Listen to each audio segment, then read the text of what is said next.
Tu sais, dans la vie, il y a des personnes que tu déranges juste en étant en vie.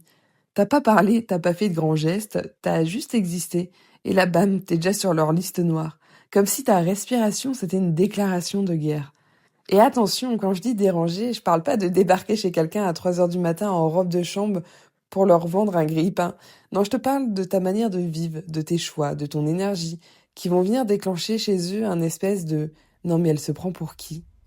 Comme si t'étais ce bruit d'aspirateur que t'as pas lancé, mais qui t'empêche de te concentrer.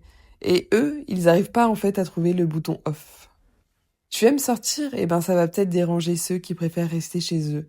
Tu aimes voyager? Ça peut peut-être énerver ceux qui ont peur de prendre l'avion. Tu aimes tester de nouveaux trucs? Ça peut peut-être énerver ceux qui font pareil depuis 15 ans. En fait, c'est pas toi le problème. C'est l'image que tu renvoies qui gratte un peu là où ça fait mal. Et je pense qu'il y a deux gros déclencheurs à ça. Le premier, c'est la comparaison. Même si tu veux pas comparer, les gens, eux, ils le font. Comme nous, on le fait avec certaines personnes d'ailleurs. Tu deviens le miroir qui leur rappelle qu'ils auraient peut-être envie d'autre chose, mais qu'ils ne se l'autorisent pas. Et un miroir, parfois, tu sais, c'est plus facile de le casser que de se regarder dedans. Et le deuxième gros déclencheur, je dirais que c'est la peur. Ta liberté, ça peut faire peur. Parce que ça montre que, oups, il n'y a pas qu'un seul chemin dans la vie. Et ça peut perturber ceux qui ont suivi scrupuleusement le mode d'emploi parfait d'une vie à suivre. Et le pire, c'est que t'as rien demandé, toi. T'étais juste en train de danser à 2 heures du matin, un verre à la main sur du Juliette Armanet, et là, bam, on te reproche de vivre. Parfois, t'achètes juste un billet d'avion pour le mois prochain, et pour certains, t'es devenue l'incarnation vivante de «elle croit qu'elle est mieux que nous». Alors que non, tu crois juste que le soleil, ça rend heureux. Et spoiler, c'est vrai. Enfin bref, tout ça pour dire que si toi aussi t'as ce genre de phrase, je veux vraiment t'inviter, à travers cet épisode, à te détacher en fait de ça. Parce que cette personne qui t'énerve, elle ne parle pas de toi, elle parle d'elle-même.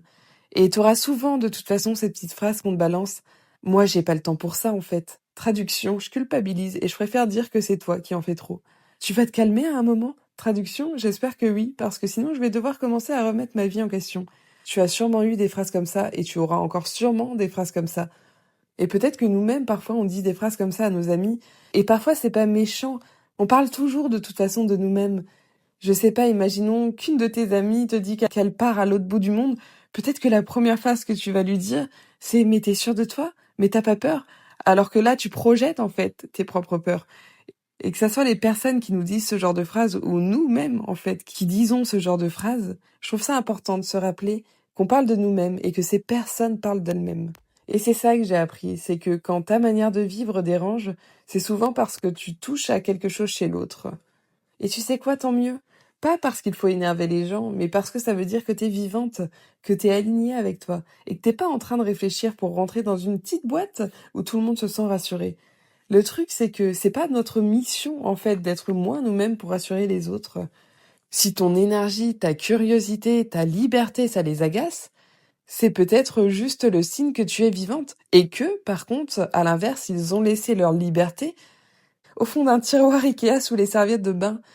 Et puis, tu sais ce qu'on dit. Quand on pointe un doigt vers quelqu'un, il y en a 4 autres qui pointent vers nous. Donc, au lieu de détester la personne qui nous énerve, on devrait peut-être se demander pourquoi ça nous énerve autant. Parce que souvent, c'est juste un rappel de quelque chose qu'on n'a pas osé faire, qu'on n'a pas osé dire ou de quelque chose qu'on a laissé tomber. Alors la prochaine fois que quelqu'un te trouve fatigant, fatigante, ne le prends pas mal et dis à cette personne, si ma liberté t'agace, c'est peut-être que tu as laissé la tienne prendre la poussière. Enfin voilà, c'était ma petite réflexion de la semaine. Parce que parfois, ça peut vraiment nous faire chier que certaines personnes, en fait, nous trouvent agaçantes, nous trouvent agaçants, juste par rapport à notre manière de vivre. Alors qu'en soi, nous, on n'a rien demandé, on est juste nous-mêmes. Et je pense qu'il faut se détacher de ça et se dire que ça renvoie juste quelque chose à l'autre personne, qu'elle devrait peut-être y réfléchir à 2 fois.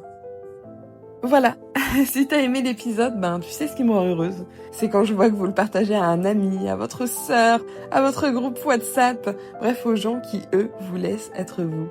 Et puis si tu veux me faire un cadeau qui coûte 0 €, qui me fait vraiment plaisir, tu peux mettre des petites étoiles et un avis sur la plateforme où tu m'écoutes. Promis, ça prend 10 secondes. Et moi après je danse toute seule dans ma cuisine. Et je m'en fous de ce qu'on peut dire de ça. Allez, continue à être toi. même si ça gratte chez les autres. Je te fais des bisous, je te souhaite une belle semaine. Ciao!